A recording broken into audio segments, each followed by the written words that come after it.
Olá, meu querido amigo, seja mais uma vez bem-vindo ao nosso estudo da lição.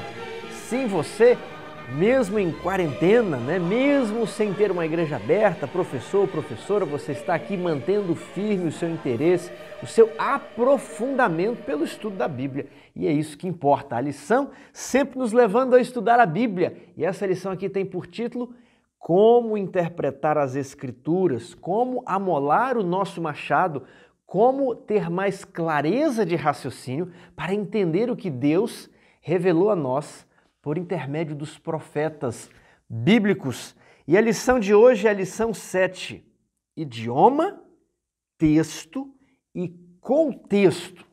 Querido amigo, de todos os estudos, eu acho que o dessa semana é o mais complicado, é o mais técnico.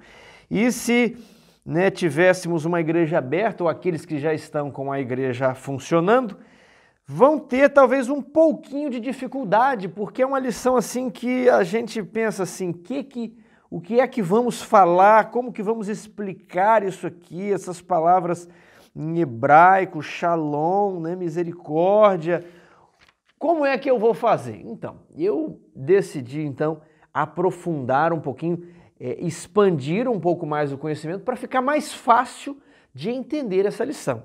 E eu também vou citar outros exemplos. Eu achei que os exemplos que o autor deu aqui não seriam aqueles mais fáceis para a gente entender. Então eu vou dar uns outros exemplos que eles são mais claros para captarmos o que o autor quer que nós entendamos, como que funciona aqui essa relação com o idioma original, o texto bíblico e o que o contexto faz de interessante, o que ele modifica no sentido das palavras. Você já está sentindo aí o que será a lição dessa semana.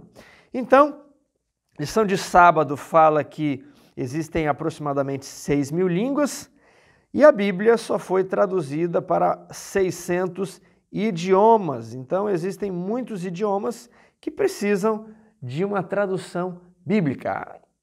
Felizmente, existem vários idiomas que são falados por grandes porções da humanidade e esses idiomas que não possuem ainda uma versão bíblica são idiomas menores, dialetos, Felizmente, a Bíblia alcança aí quase todas as pessoas do planeta.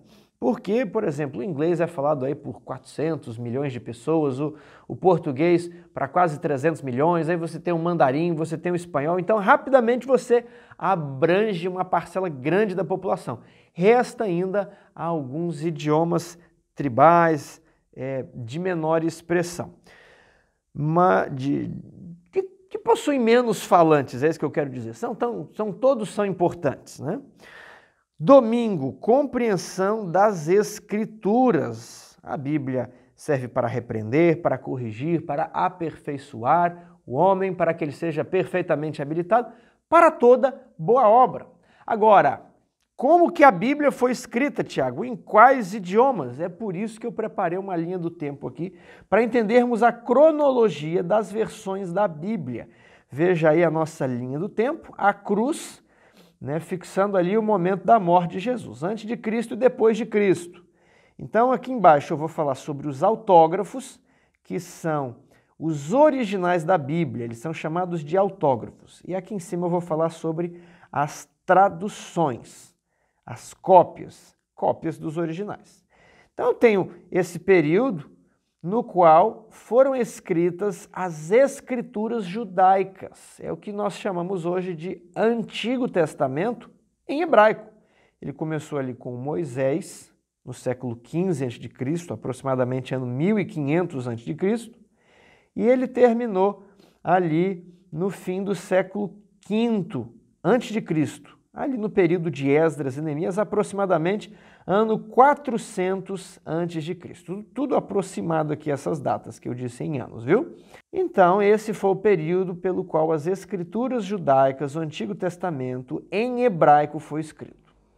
Agora, você percebe que há um hiato ali entre Esdras e Neemias e a cruz.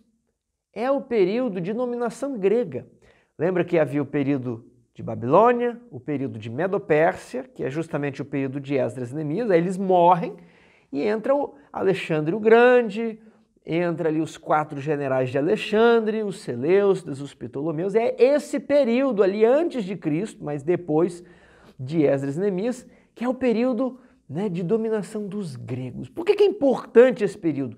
Porque nesse período a Bíblia foi traduzida para o grego. Qual Bíblia? O Antigo Testamento. Só existia em hebraico. Aí falaram, hoje todo mundo está falando em grego.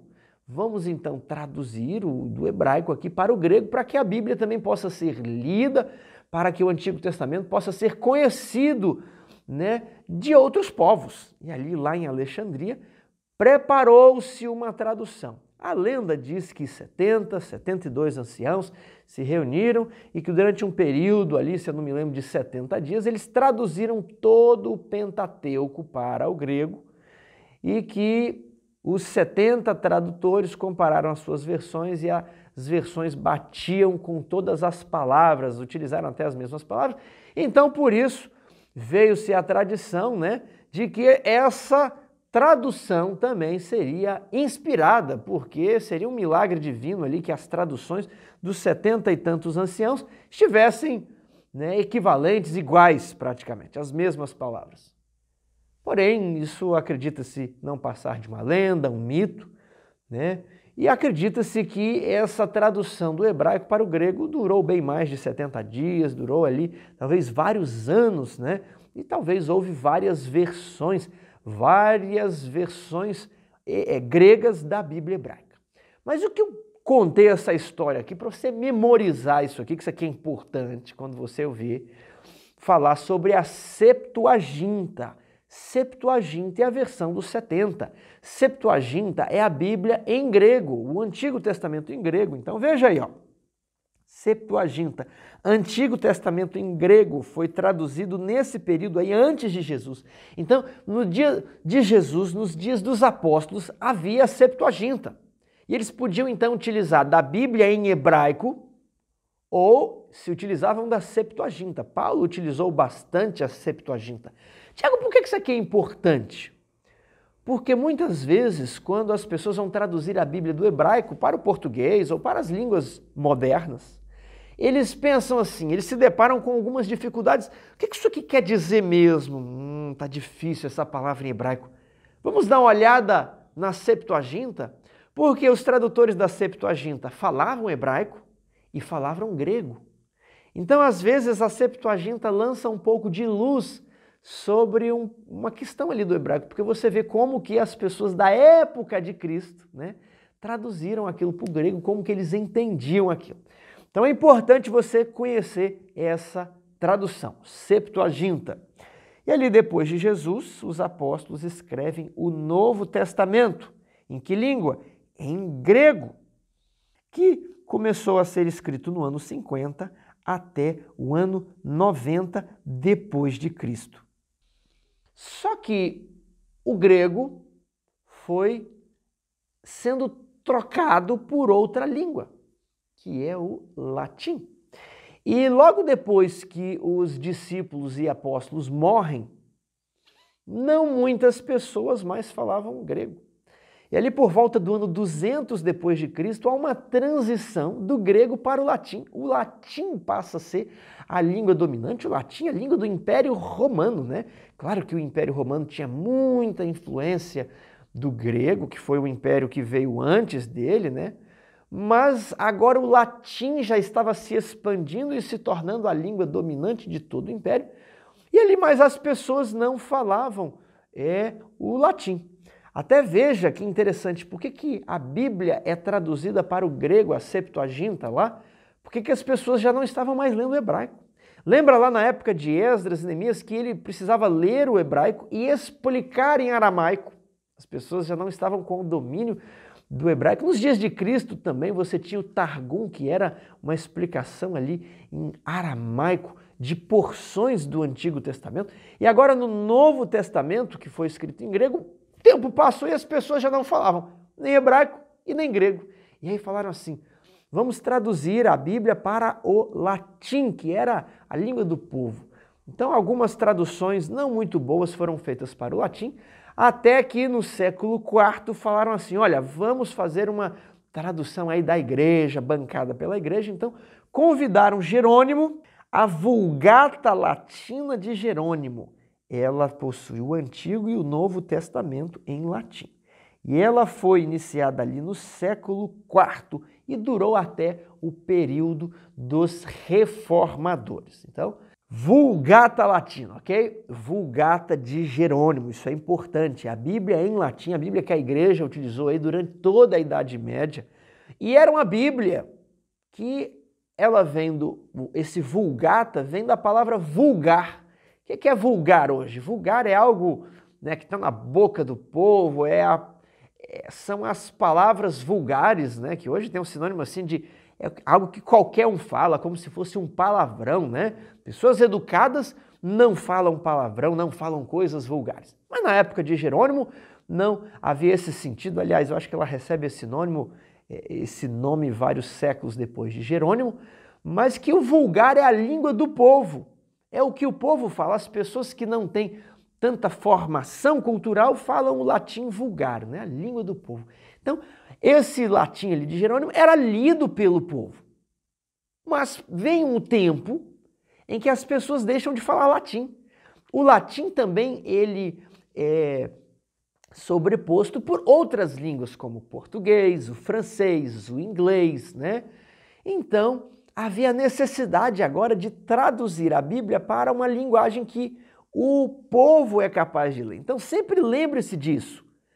Quando fizeram a Vulgata Latina, não é que ninguém entendia, não, todo mundo entendia, até porque, por causa disso que ela foi escrita em latim, porque ninguém mais lia os originais, em grego e em hebraico. Então vamos fazer uma tradução que todos são capazes de ler. Agora, o tempo vai passando, as línguas vão mudando, aí as pessoas vão falando outras línguas e aí já não entendiam mais a Bíblia e nem a missa, que era realizada em latim. Agora você entendeu o porquê do latim.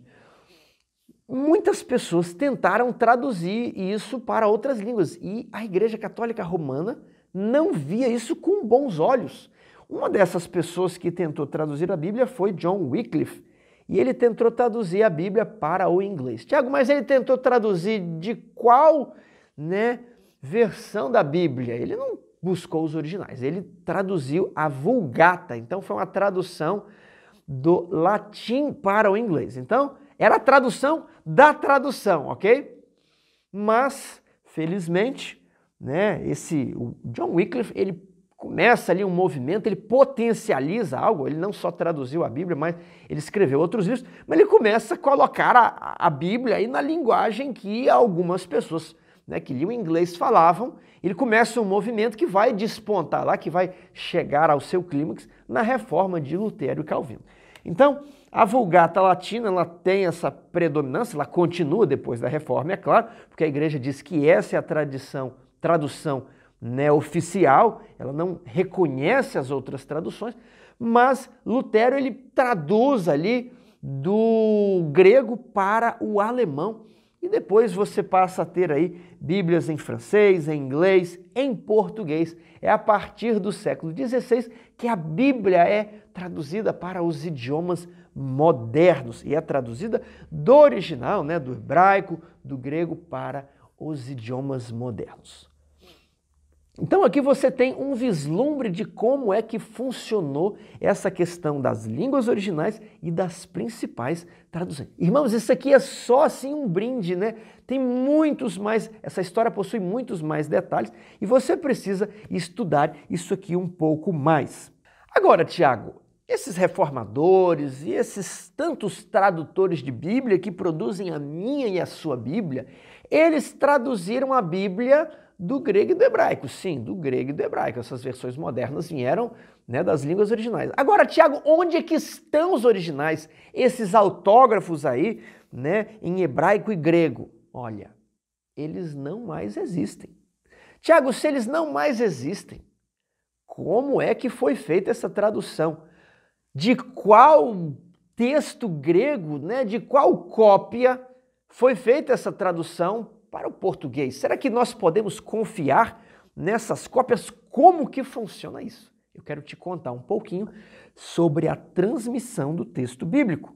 Veja agora esse outro slide, ele vai contar sobre o texto hebraico do Antigo Testamento, que nós já temos, né? Os autógrafos ali, que foram escritos entre Moisés, Esdras e Neemias. E agora nós temos no ano 1000 o texto massorético. Quem foram os massoretas? Eles foram judeus zelosos que tentaram manter aí as tradições e também as escrituras em hebraico. E eles eram muito metódicos, muito cuidadosos, muito detalhistas em copiar os manuscritos da Bíblia. E quando os manuscritos já iam ficando velhos, eles não iam utilizar um manuscrito velho, rasgado, gastado, eles queimavam aquilo ali, né? Faziam cópias boas e queimavam os velhos. Então, todas as cópias em hebraico da Bíblia, desde os dias de Jesus, foram sendo destruídas, queimadas, e as mais antigas que existiam eram cópias em hebraico do ano 1000 depois de Cristo, é o que nós chamamos de texto massorético. Eles eram muito cuidadosos, né? Quando eles copiavam um texto, um pergaminho ali, se houvesse uma letrinha de diferente, né, da cópia para a cópia anterior, eles rasgavam aquilo ali, jogavam fora e tinham o maior cuidado de que aquilo ali era o texto sagrado, os massoretas. Só que o que nós tínhamos de mais antigo do Antigo Testamento datava do ano 1000, século X depois de Cristo. Agora, quando é que o último livro do Antigo Testamento foi escrito? Século V antes de Cristo. Então veja aí esse lapso, né? Teria o Antigo Testamento sido adulterado ao longo desses 1500 anos? Nós não sabíamos. Não tínhamos os autógrafos, os originais, para comparar com as cópias. Então, o que havia ali no ano 1000 depois de Cristo era cópia, da cópia, da cópia, da cópia, da cópia, da cópia, da cópia, da cópia, da cópia, da cópia do texto hebraico. Ah, eu tinha a Vulgata Latina, né? Muito anterior, mas era em latim. O texto hebraico mesmo, os originais não se preservaram. Então, eu estou enfatizando aqui para você como que isso era, né? Como é que eu vou provar que durante esses 1500, será que alguém não adulterou isso aqui? Será que a igreja, né, não teria modificado alguma coisa aqui para se conformar com a tradição da Igreja Católica? Muitas pessoas levantavam essa teoria e os críticos da Bíblia, na época da Reforma, eles falavam que não poderíamos confiar nas Escrituras, até que no ano de 1947 foram descobertos os manuscritos de Qumran no Mar Morto. E o que é de interessante nisso aqui? Isso foi uma grande descoberta, né, para o mundo da arqueologia, para o mundo, por que não para o mundo da ciência? É que nós aqui no Ocidente não sabemos como o mundo gira em torno de religião. Nós aqui no Brasil, na América, na Europa, achamos que a religião já morreu, mas na África a religião é muito forte, no Oriente Médio, ali entre os judeus, muçulmanos e cristãos ali do Oriente, a religião tem um peso muito grande. Para as pessoas na Ásia, né, os pagãos, eu diria, budistas, shintoístas, hindus, a religião ainda faz uma grande influência na vida. E aqui no Ocidente nós não percebemos, mas tudo gira em torno da religião para o restante do mundo. E descobrir manuscritos antigos da Bíblia que vão reforçar o texto bíblico e dizer que a Bíblia tinha razão e dizer que a moral judaica cristã pode ser, né, a grande verdade para a humanidade. Isso aqui abala as estruturas, meu amigo. E ali, então, o que foram esses manuscritos de Qumran? Veja só, eles se referiam a manuscritos copiados de 200 anos antes de Cristo até o ano 70 antes de Cristo, uma comunidade ali de judeus que se refugiaram em Qumran, que fica às margens do Mar Morto. Você acompanha aqui, eu tirei algumas fotos, as montanhas, é um lugar bem desértico, né? Ali no deserto da Judéia, e havia uma vila ao lado dessas montanhas ali, e eles esconderam esses manuscritos em cavernas, muito provavelmente para que eles não fossem, né, destruídos por ocasião da destruição, da conquista dos romanos, quando Jerusalém foi destruída. Então esses manuscritos era o texto hebraico né, difundido na época de Jesus. Então temos a certeza que de Jesus, e mesmo antes de Cristo ali, quando a Septuaginta foi traduzida, né, o livro de Isaías datando de 200 a.C., nós temos a certeza de que o texto hebraico que os maçoretas tinham preservado é o mesmo dos dias de Jesus. Ou seja, não houve adulteração da Bíblia ao longo desses 1500 anos, dos quais nós não tínhamos cópia, né? Encontrou-se essa cópia dos dias de Cristo que confirma que era a mesma cópia, as mesmas palavras do texto maçorético. Isso aqui foi muito importante. Essa é a história do texto hebraico do Antigo Testamento. Agora vamos ver do texto grego do Novo Testamento.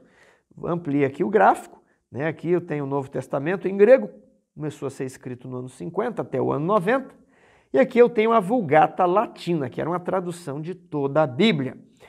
Agora, ali em 1516, Erasmo de Roterdã, ele publica uma versão da Bíblia impressa, uma versão do Novo Testamento em grego. Até Erasmo, se você quisesse ler algum texto do Novo Testamento, você tinha que procurar um pergaminho manuscrito, ou seja, manuscrito, escrito à mão. E havia pouco tempo que Gutenberg havia inventado a imprensa. E qual foi a primeira Bíblia impressa na imprensa de Gutenberg? Foi a Vulgata Latina. Eu tive a oportunidade de visitar um museu nos Estados Unidos e ver, né, diante de mim essa primeira Bíblia impressa de Gutenberg. Eu fiquei ali emocionado de ver aquilo. Agora, não havia um Novo Testamento impresso. Você tinha pergaminhos do Novo Testamento em grego, manuscritos, e nem todos eles eram completos. E aí Erasmo de Roterdã reuniu alguns manuscritos, né, fez ali uma composição, uma edição e publicou o seu Novo Testamento, que ficou conhecido como Textus Receptus, texto recebido. Recebido por quem? Pelos reformadores, ok? Tendo em vista que a Igreja Católica dizia que a Vulgata Latina era suficiente. Ali começou-se um estudo do texto grego do Novo Testamento. Então, eu tenho aqui o texto de Erasmo, só que esse texto é baseado em manuscritos gregos do século XII e do século XIII. Aí você, puxa, Tiago, quer dizer então que Erasmo ele pega manuscritos que foram copiados apenas um pouco tempo antes dele. Mas o Novo Testamento distava aí pelo menos uns 1000 anos dos manuscritos que Erasmo utilizou. E será que o Novo Testamento não foi adulterado nesse período? Vamos fazer a mesma pergunta. Olha, os manuscritos do século XII e XIII, cópias com mais de 1000 anos de distância dos autógrafos, seriam confiáveis? A partir de Erasmo, os reformadores, muitas pessoas começaram a estudar o texto grego, tentaram ressuscitar o texto grego, que seria o texto grego dos dias de Jesus. Agora, diferentemente do texto em hebraico, né, que os maçoretas tiveram muito cuidado, os cristãos não tiveram tanto cuidado, as cópias não eram tão bem feitas assim. Por quê, Tiago? Porque nos primeiros séculos eles eram perseguidos, né? Se alguém tivesse os escritos sagrados ou até uma Bíblia, Novo Testamento, podia ser morto. Então, eles copiavam aquilo de qualquer maneira, não tinha tempo e dinheiro para pagar um escriba que tivesse tempo ali. Então, muitas cópias do Novo Testamento foram feitas e elas apresentavam variantes. Uma colocava um texto de um jeito, outra colocava um texto de outro jeito. Um dos exemplos clássicos que eu vou citar para você aqui é Apocalipse 22:10, se eu não estou me confundindo o verso, onde diz: bem-aventurados aqueles que lavam as suas vestiduras no sangue do Cordeiro, para entrar na cidade pelas portas. O outro coloca ali: bem-aventurado aquele que guarda os mandamentos, para que possa entrar na cidade pelas portas. Então é bem-aventurados os que guardam os mandamentos ou é bem-aventurados os que lavam as vestiduras? O problema é que, né, mandamento é entolás em grego e vestes é estolas, né? E ali uma pessoa copiando de copiando de estolas para entolás, é facinho você mudar uma palavra da outra. Então, por isso que aconteciam essas variantes. O escriba estava ali copiando, alguém ditando, e alguém falava uma palavra, ele escrevia outra. E o Novo Testamento possuía muitas variantes textuais. Então, houve um grande trabalho a partir de Erasmo para recompor esse texto bíblico.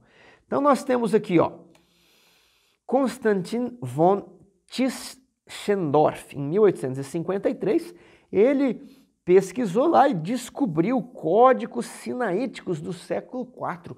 Ele também conseguiu decifrar o códice efraimita. Então, esse códex sinaíticos e o efraimita eram bem mais antigos que os manuscritos gregos que Erasmo havia utilizado para compor o textos receptos, né? Depois, outra pessoa fez um trabalho também, né? Uma dupla, Westcott e Hort, em 1881, lançaram um Novo Testamento grego baseado no Codex Vaticanus, que era uma cópia do Novo Testamento preservado na Biblioteca do Vaticano. E várias pessoas foram fazendo trabalhos de uma ciência que se iniciou chamada crítica textual. Eu estou citando aqui os mais importantes, mas você tem milhares de cópias do Novo Testamento, fragmentos, né, pergaminhos, manuscritos, códices, textos que aparecem em obras de pais da igreja. E eles então vão compondo, tentando montar um quebra-cabeça para compor o texto do Novo Testamento. E o trabalho que mais se destaca hoje é o trabalho de Nestlé e Alan. Foram duas pessoas que aperfeiçoaram bastante o texto do Novo Testamento. Eu tenho aqui uma versão do texto de Nestlé e Alan. Esse aqui é o Novo Testamento Grego, 5ª edição revisada. E ele vem com o aparato crítico. Eu vou abrir aqui para você entender o que é esse trabalho de crítica textual. Então, a Bíblia nossa, que é traduzida hoje em dia, por exemplo, essa aqui, Almeida Revista e Atualizada, ela é traduzida com base no texto de Nestlé e Alan, certo? Agora, a Bíblia Corrigida Fiel, e que eu tenho na minha casa, uma pessoa até reclamou, acho que é o Gerson, viu, Gerson? Eu tenho ela, né? Esqueci de mostrar ela na lição passada, também deveria, deixa eu ver se ela está aqui, não está aqui não. Deveria trazer essa Bíblia, ela foi traduzida com base no textos receptos. Então, deixa eu só alertar você, existe ali uma divergência, né? As pessoas falam qual que é o melhor texto do Novo Testamento. Se é o textos receptos, né, o texto ali de Erasmus, ou se é o texto de Nestlé e Alan. São dois textos diferentes. No fim, se você for ver o que é a diferença, são coisinhas muito pequenas. O texto mais diferente é Apocalipse 22:10. O resto é pouquinha coisa pequena. Mas tem uma briga aqui, eu não vou entrar nessa discussão, qual que é o melhor. Eu só estou contando a história para você entender, para você se situar. Você vê aí a questão da guerra das Bíblias, as versões, isso. Eu só estou te mostrando. Eu só estou querendo contar a história para você. Eu quero que você entenda ali o que está envolvido na disputa do Novo Testamento. O pessoal do Nestlé Alan, do texto crítico, é um texto acadêmico utilizado no seminário de teologia para fazer as versões modernas da Bíblia, né? Então eles falam o seguinte, nós nos baseamos nos manuscritos mais antigos, né? Nós nos baseamos em todos os manuscritos, na verdade, só que nós damos peso ao que é mais antigo, porque o que é mais antigo está mais próximo dos originais. Mas nós nos baseamos em tudo e procuramos ver quem é que tinha razão, avaliando caso a caso, ok? Essa é mais ou menos, né, para você entender o Nestlé Alan. O povo que defende o texto recebido de Erasmo vão dizer assim, olha, é verdade que o texto do Nestlé Alan é mais antigo, mas nós nos baseamos na maior quantidade de manuscritos. Só que esses manuscritos são manuscritos mais recentes, manuscritos tardios. Então fala que o meu é melhor porque possui mais cópias. O outro fala, mas o seu possui mais cópias, mas tudo de uma mesma família, né? O meu é melhor porque é mais antigo e eu estou usando aqui mais critérios. Então é essa mais ou menos a discussão entre textos receptos, texto recebido, utilizado ali pelos reformadores, e esse texto mais moderno. Qual que é a desvantagem desse texto moderno? Ele é como se fosse uma colcha de retalhos, né? Ele avaliou tudo quanto existe de manuscrito do Novo Testamento e procurou, né, preencher as variantes com esse ou aquele manuscrito, a depender do que se julgasse o correto para aquela variante. Tiago, como que eu sei então qual manuscrito foi utilizado para compor aquela determinada variante? Não fique assustado, viu? Na maior parte, o texto, ele é um só, ele concorda. As variantes são muitas, mas às vezes são de mesmos lugares ou de coisas insignificantes, né? Senhor Jesus Cristo, nosso Senhor Jesus, nosso Senhor Jesus Cristo. São várias variantes que mudam coisas assim muito pequeninas. Mas aqui, nessa Bíblia em grego, você tem o texto grego aqui e o aparato crítico. O que é o aparato crítico? Ele está falando, olha, esse verso aqui foi extraído do manuscrito tal, do papiro tal, do maiúsculo assim, do códice assim, assim, né? E nós temos 50% de certeza que realmente deve ser isso aqui, né? Então 50% de certeza fica meio a meio, né?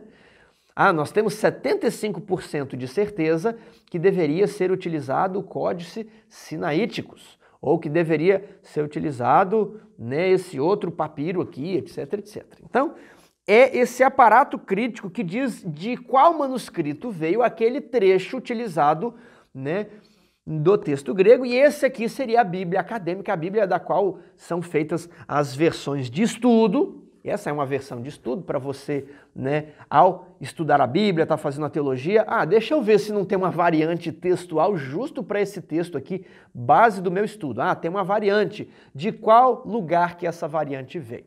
Então, isso aqui, se você quiser ver, ó, Novo Testamento em grego, quinta edição está em português. Tiago, eu quero estudar mais esse assunto. Esse assunto me chamou muito a atenção.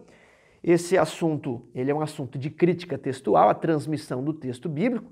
E eu tenho aqui, ó, o texto do Antigo Testamento, foi publicado pela Sociedade Bíblica do Brasil, Alexander Fischer, o texto do Antigo Testamento. E eu tenho aqui o texto do Novo Testamento, uma coleção, você vê aqui, publicado por Kurt Aland e Barbara Aland. Então, a pessoa que conta essa história do Novo Testamento é a mesma pessoa envolvida aí há muitas décadas na produção deste texto grego, né? Agora, isso aqui é uma matéria densa, ok? Isso aqui não é historinhas assim simples. Isso é um assunto que envolve muito detalhe, com bastante atenção, muito técnico, muito detalhista. Então, só estou dizendo para você que crítica textual é um negócio profundo. Se você quiser comprar, se você quiser se inteirar nisso aqui, na história do texto, esse é um dos melhores materiais que existem hoje e você tem certeza que está ali lendo a mesma coisa que uma pessoa que estudou teologia ou que, né, tem bastante estudo na área também está tendo acesso ao mesmo material que você. Agora, vamos em diante, vamos para a parte de domingo, palavras e seus significados. Vamos falar aqui sobre o dicionário e a língua, né? Quando estamos estudando português e ali o professor falava: qual que é o significado da palavra? Ah, não sei, busca no dicionário. E nós temos esse negócio na mente que o dicionário tem o significado das palavras. Aí eu pergunto, o que veio primeiro? O dicionário ou a língua? Pense bem. Na verdade, o que vem primeiro é a língua, né? As pessoas começam a falar, as pessoas começam a atribuir significado às palavras.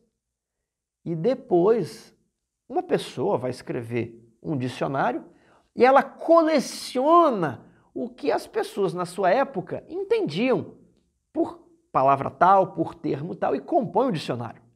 Não é assim, a pessoa escreve o dicionário, ó, tá aqui, gente, agora vocês vão falar uma língua com base nesses significados. Não é assim. Primeiro vem a língua e depois o dicionário.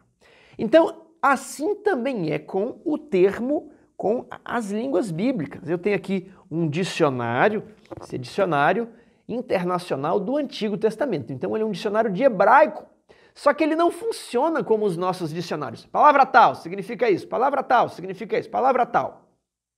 Até poderia, Mas qual que é a questão? Como dizer o significado das palavras em hebraico da época de Jesus, se não tem ninguém aqui da época de Jesus para ajudar a gente? Então, ele precisa reconstruir o significado das palavras, mas não é ele que diz, olha, eu estou dizendo, é assim, ó. É o autor do dicionário que diz que essa palavra significa isso. Ele não pode fazer isso. Seria uma arbitrariedade. Então, o que ele faz?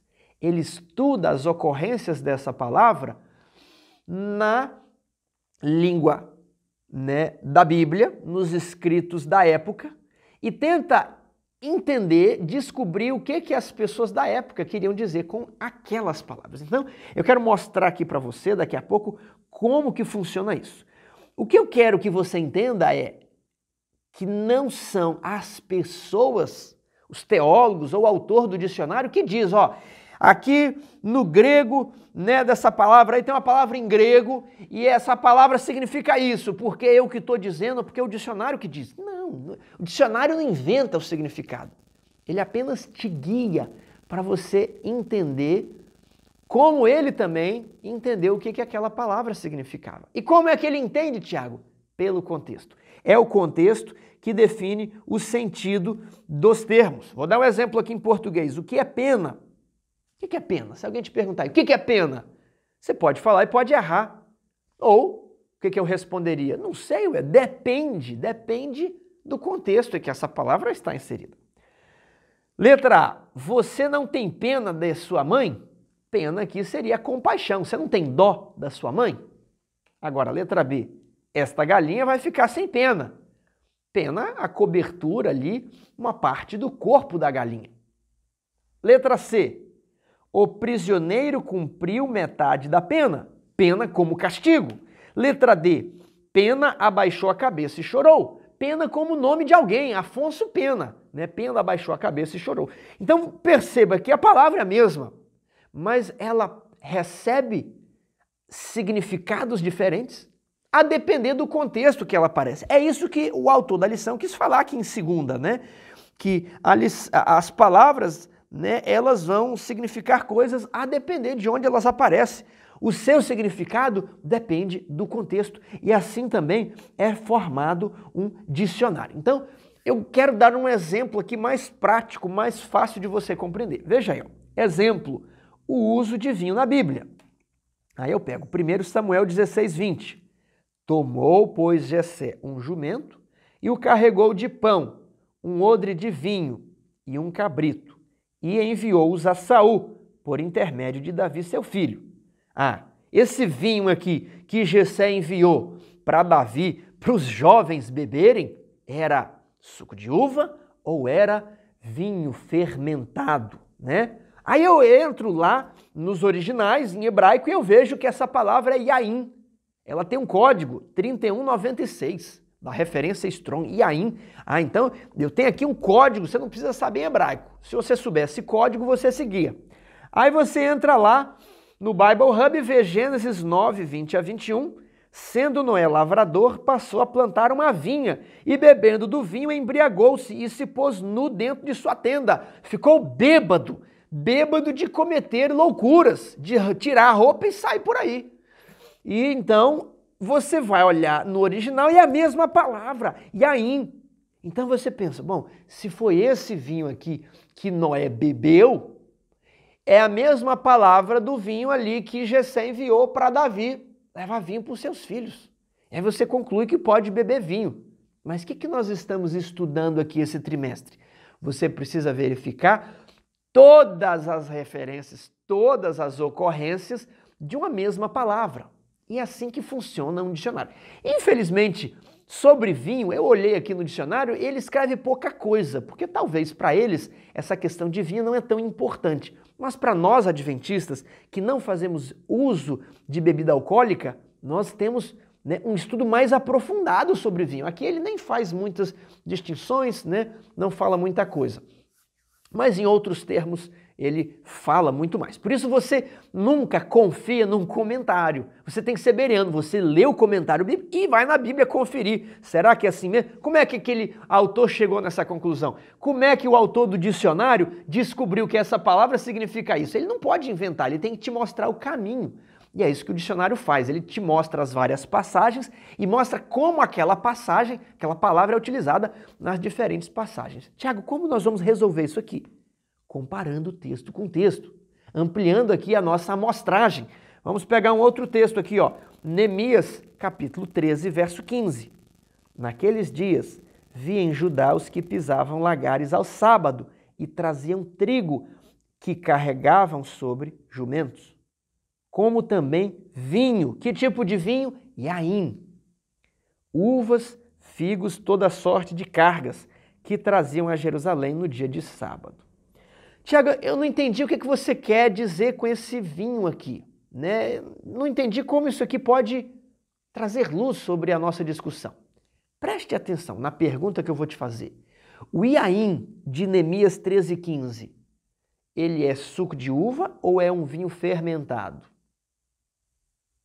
O Yaim de Jessé, de Samuel, é um suco de uva ou é fermentado? Ali em Samuel eu não sei, Tiago. Mas em Neemias dá para saber? Dá. Veja aqui, ó, pisavam os lagares ao sábado e traziam a carga no dia de sábado.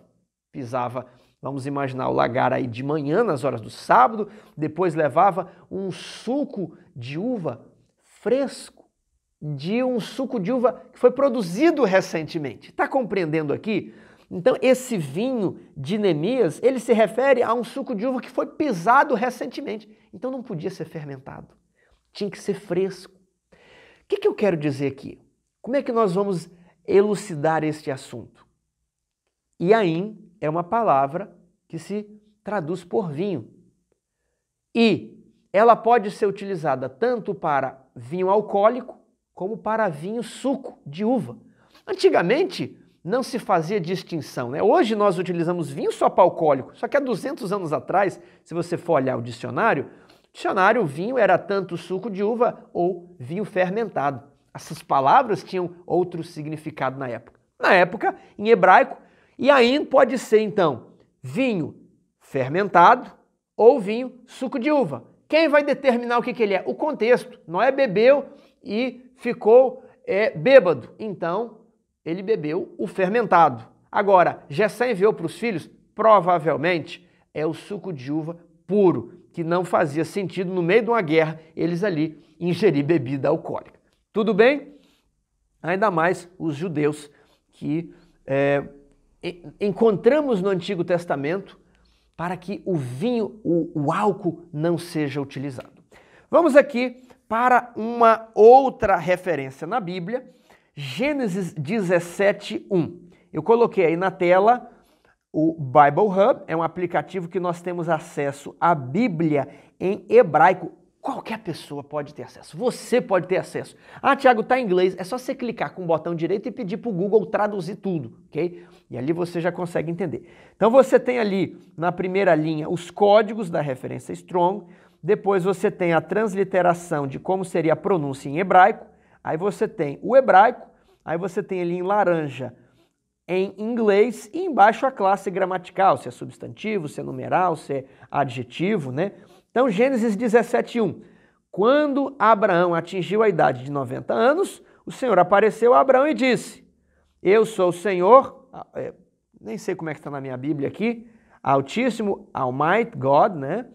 Anda na minha presença e ser perfeito. Anda na minha presença e ser perfeito. Em inglês está ali, ó. Walk before me and be blameless. Blameless, sem culpa. Anda na minha presença e ser perfeito. Tiago, o que seria esse perfeito? Olha, vou destacar a palavra tamim. É a palavra 8549. Aí eu vou pegar o meu dicionário aqui e falar assim, o que é tamim? Olha aqui que o dicionário vai fazer, que eu vou colocar aí na tela para você a página referente, ó, 1647. Dicionário Internacional de Teologia do Antigo Testamento, página 1647, e você vê ali, ó, tamam, que é a raiz, ser completo, estar terminado, E aí termos derivados, né? Tom, tumá, tam, tamim, tom, né? E agora ele vai trabalhar na explicação como que essas palavras eram utilizadas. E ele cita textos da Bíblia para demonstrar que, olha, aqui você percebe pelo contexto que essa palavra é utilizada nesse sentido, aqui nesse outro verso, nesse outro sentido. Então, ó, tamam pode ter função de verbo auxiliar, próximo parágrafo, com a ideia fundamental que o verbo apresenta de completude. Samuel indagou a Jessé, estão aqui todos, ó, Ratamu, os teus filhos, né, inteireza, tá tudo aqui completo. Aí conferir com tamim, o derivado mais comum da raiz de tamam, que descreve o dia inteiro, né, o dia completo, em Josué 10:13, ou uma videira inteira, portanto, sadia. Mitom designa a condição saudável da carne. E agora ele vai falar de tamim, que é a palavra que apareceu ali em Gênesis 17:1. Tamim especifica os sacrifícios de Israel, os quais deviam ser animais sem defeito algum, nesse sentido perfeitos, de modo que fossem aceitos. Aí ele fala, ó, a palavra tamim é utilizada em Levítico 22, 21 e 22. Você pode ali conferir.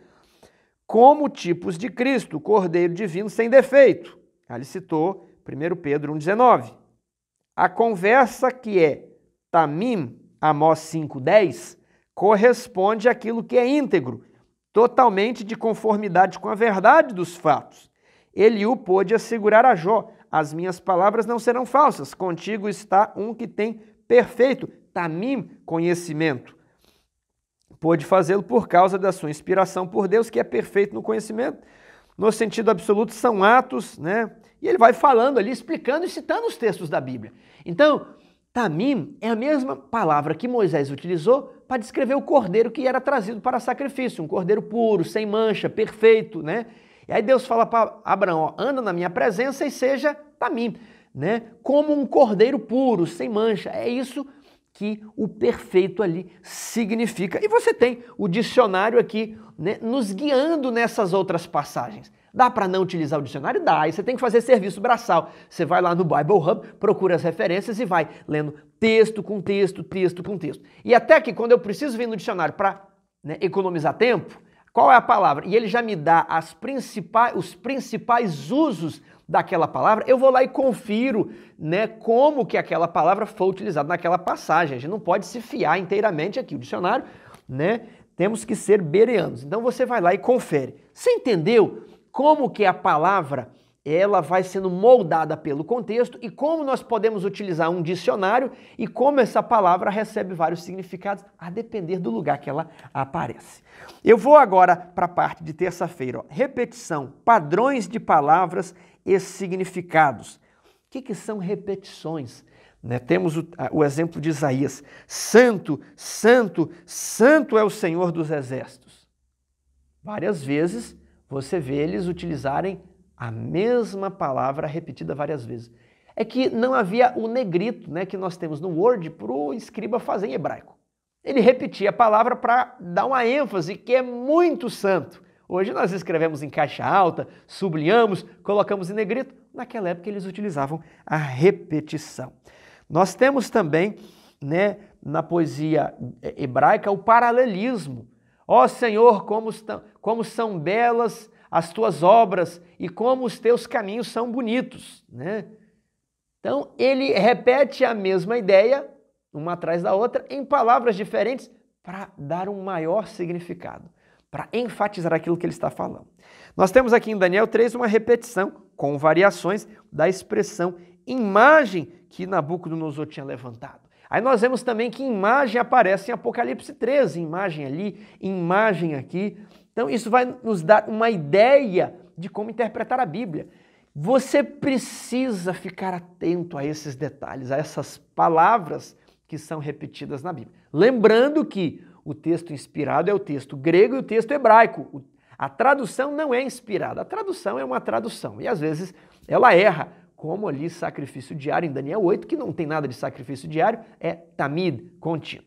Veja esse exemplo aqui, os olhos de Sansão. E aí, meu amigo Gerson, estou utilizando a Almeida Corrigida e Fiel, porque ela é uma tradução de equivalência bem formal, ok? Ela é baseada no texto dos receptos, ela não é baseada aqui no texto de Nestlé Aland, ela foi traduzida com base ali no texto recebido, né? A minha traduzida com base aqui nesse Nestlé Aland, mas a Almeida Corrigida Fiel tentou ficar ali bem próxima do hebraico, por isso ela é dura, ela é seca, você vai tendo uma dificuldade de ler, mas depois você acostuma. Juízes 14:3, e disse Sansão a seu pai, toma-me esta, porque ela agrada aos meus olhos. Aí se você ler aqui na minha Almeida, você perdeu aqui essa nuance que você só percebe no hebraico, né? É porque essa agrada aos meus desejos, está aqui na Almeida. Mas ali no hebraico tá porque essa me agrada aos olhos. Eu olhei para ela e vi que mulher bonita, né? E eu fiquei satisfeito. Eu tô vendo aqui a beleza dos olhos nela, ok? Tá. Juízes 14:7. E desceu e falou àquela mulher, e ela agradou aos olhos de Sansão. Agora veja, Juízes 16:21. Então os filisteus pegaram nele e lhe arrancaram os olhos. Deus permitiu que ele perdesse os olhos, porque os olhos o desviavam de sua missão. Está vendo aqui como a repetição desse conceito não é apenas uma historinha que a pessoa que escreveu o livro de Juízes está colocando qualquer palavra, não. Ele já está colocando a lição. Eles não tinham muito espaço no papel para explicar como nós explicamos, então eles colocavam aquilo ali para deixar a história bonita, para você ler e perceber o significado daquilo. Os olhos o faziam pecar. Deus permitiu que os olhos lhe fossem arrancados. E agora Juízes 16:28. Então clamou ao Senhor, Sansão clamou ao Senhor e disse, Senhor, peço-te que te lembres de mim e fortalece-me agora só esta vez, ó Deus, para que de uma vez me vingue dos filisteus pelos meus 2 olhos. A história de Sansão é a história dos olhos de Sansão. Então, vamos ficar atentos aos padrões de palavras e aos seus significados. Quarta-feira, textos e contextos. Já vimos um pouco sobre isso. O autor da lição citou aqui a palavra Adão. Aí você pensa que Adão seria um nome próprio. Mas quando você abre lá o original em hebraico, você vê que não é Adão. Adão é a nossa tradução para o português. Em hebraico está assim, Adam, com final com M, Adam. Igual está aqui escrito aqui, Adam. E o Adam foi feito da Adamá. O que é Adamá? É o solo arado, né? Aquela terra vermelha. O Adão foi feito da Adamá. Adão foi feito da Adamá. O Adão foi formado do pó da terra. E por isso, o Adão ele possui uma relação com o pó da terra. Né? O autor aqui ele até chama a atenção de que em Gênesis 1, o Adão ele está se referindo a homem e mulher, num contexto de gênero da raça humana. Mas em Gênesis 2:7, o mesmo termo Adão é utilizado para falar de Adão, porque só Adão foi feito do pó da terra, a mulher foi feita da costela de Adão. Agora, mais para frente, estudando aí, você tem que prestar atenção na relação que existe entre o Adão e a Adamá. Ele foi feito da terra e quando ele peca, Deus diz, você volta para a terra de onde você foi feito. O Adão pecou e agora o Adão vai ter a Adamá amaldiçoada. A terra produzirá cardos e abrolhos.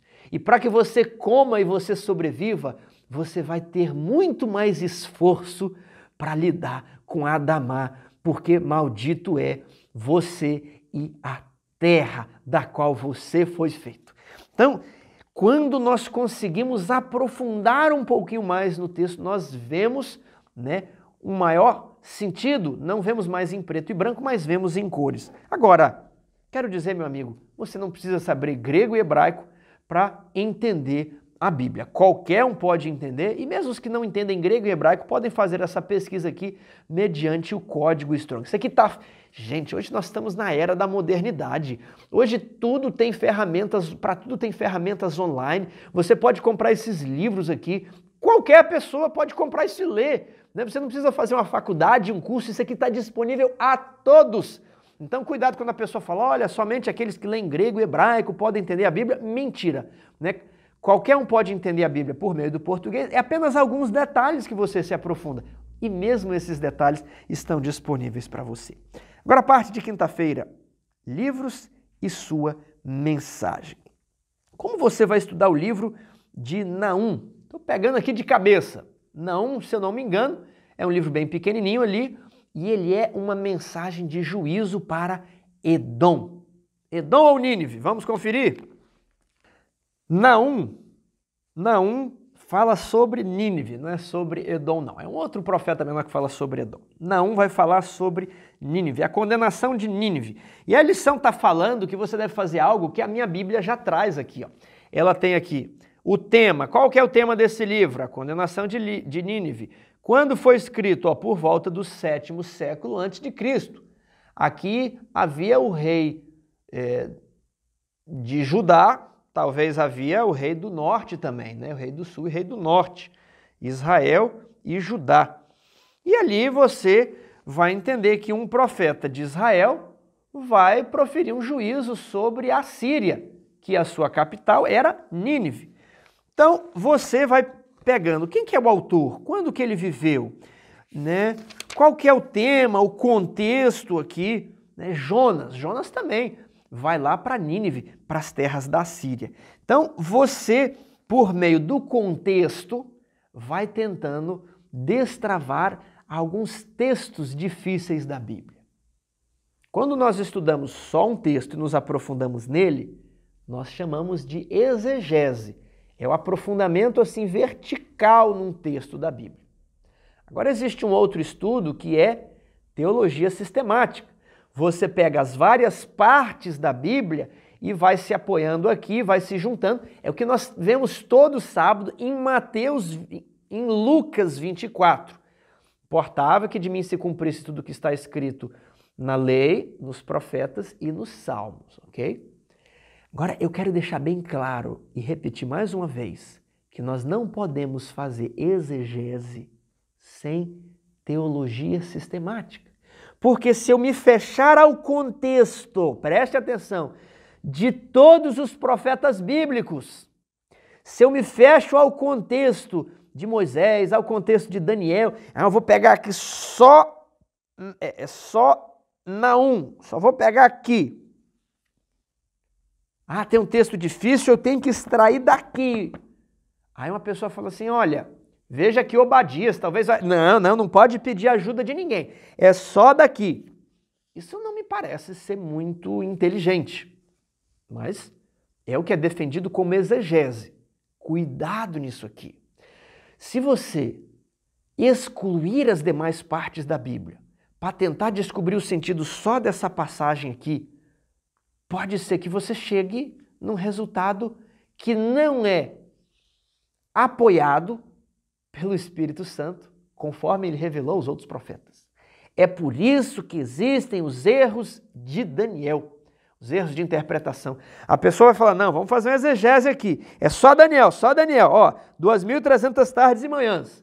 Aí a pessoa fala, olha, isso aqui pode ser utilizado o texto de Números 14 ou de Ezequiel para o princípio. Não vale, não pode pegar princípio de ano. Daniel não está falando nada de dia ano, é só aqui, ok?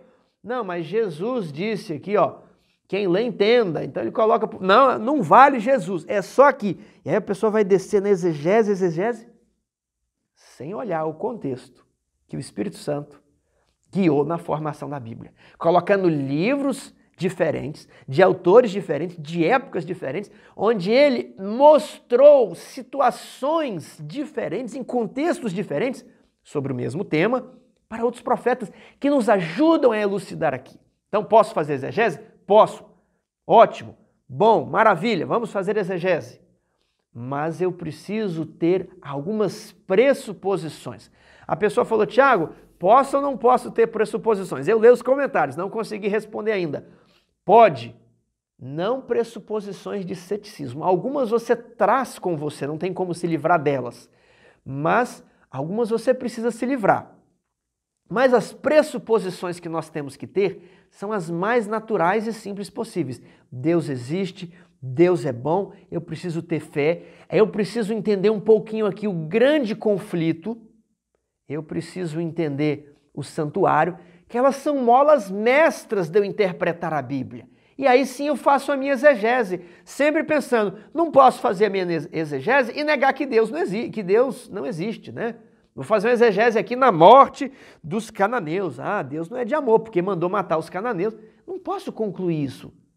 Eu preciso me utilizar da teologia sistemática, do esqueleto, do contexto bíblico. Lembrando, e eu repito, o contexto central é o contexto do grande conflito entre o dragão e Miguel e o contexto do santuário celestial, onde Jesus é o sumo sacerdote, onde temos a mensagem de salvação. E aqui ele fala aqui, ó, Gênesis. Como é que eu vou interpretar Gênesis? Aí as pessoas falam assim, ó, isso aqui não existiu. Isso aqui viola a ciência. Vamos ver mais isso semana que vem. Isso aqui é a maneira que os antigos tinham de explicar. Então eles contavam lendas, mitos. Os gregos tinham a sua mitologia grega, os sumérios tinham a sua mitologia babilônica e os hebreus tinham a sua mitologia, né? Adão e Eva, mas não existiam Adão e Eva, como pode um dilúvio, uma inundação? Onde foi essa água, pessoal? Né? A ciência mostra que não tem isso, a ciência. Voltamos lá na lição, ele está colocando a ciência acima do Cristo revelado, como a ciência diz que não teve Adão e Eva, ele vai falar que isso aqui é uma lenda, um mito, né? Deus, na verdade, teve evolução ao longo de anos, não teve nada de 7 dias. Ao ele fazer isso, ele esquece o grande conflito. Ele vai destruir a mensagem de salvação, porque ele destrói a mensagem da queda, que o homem, né, violou a lei e por isso está condenado a sofrer a ira de Deus. E aí, destruindo tudo, ele também não precisa de salvação, ok? Então é o que a lição falou. No Gênesis somos informados não apenas sobre nossas origens, mas sobre o plano de salvação ou por meio pelo qual Deus redimirá a humanidade caída. A teologia sistemática tem preponderância sobre a teologia bíblica, sobre a exegese, né? Teologia bíblica é uma maneira de você falar de exegese. O todo, o contexto, deve ser avaliado quando eu vou estudar uma parte. Querido amigo, a lição eu falei que ela era técnica. Agora, eu quero voltar num texto lá da lição de domingo. Está aqui, ó. Deuteronômio 32, 46. Disse-lhes, aplicai o vosso coração a todas as palavras que hoje testifico entre vós, para que ordeneis a vossos filhos que cuidem de cumprir todas as palavras desta lei. Porque esta palavra não é para vós outros coisa vã, antes é a vossa vida, e por esta mesma palavra prolongareis os dias na terra, a qual passando o Jordão, ides a possuir. Essa palavra é a vossa vida. Porque aquelas pessoas gastaram a vida em tentar aprender grego, reunir aqueles manuscritos, copiar os manuscritos em hebraico, em mosteiros, a vida inteira longe, tentando ter a Bíblia, preservar a Bíblia, transmitir a Bíblia. Porque esta palavra era a vida deles. Porque a Bíblia é tudo o que importa. A Bíblia não é coisa vã, porque a vida é adorar a Deus e Deus se revela por meio da Bíblia. Então, todos os esforços da vida, cada respiração, se não tivessem esta palavra como o centro e Jesus e Deus como o grande objetivo da vida, seria uma vida vã, seria uma existência inútil, seria uma existência que respirou e gastou o ar. Mas para vós outros, esta palavra é a vossa vida. É por meio dessa palavra e por meio da obediência da lei desta palavra que Israel entrou na terra de Canaã e prolongaria os seus dias. E é pela mesma maneira, pela lei desta palavra e pela obediência a esta palavra, que nós entraremos na Canaã celestial e prolongaremos os nossos dias eternamente naquela cidade. A Bíblia é a sua vida. Você fala, Tiago, que coisas complicadas, Tiago, porque você foi comprar ali livros de crítica textual. Eu quero dizer, eu não sei se é, mas eu gostaria que essa palavra fosse a minha vida. Nós às vezes falhamos, erramos ao longo da vida, mas Deus nos está dando a oportunidade neste trimestre para fazer desta palavra a nossa vida. Todo tempo você vai gastar em meditar nessa palavra. Como ela foi escrita, como ela foi transmitida, como posso ter certeza para dar prova da nossa fé, como posso entender as minúcias, como posso me aprofundar nesse texto. Você só vai fazer isso se a palavra for sua vida. Por isso Deus te convida hoje a viver não só de pão, mas de toda a palavra que sai da boca de Deus. Que o Deus eterno o abençoe.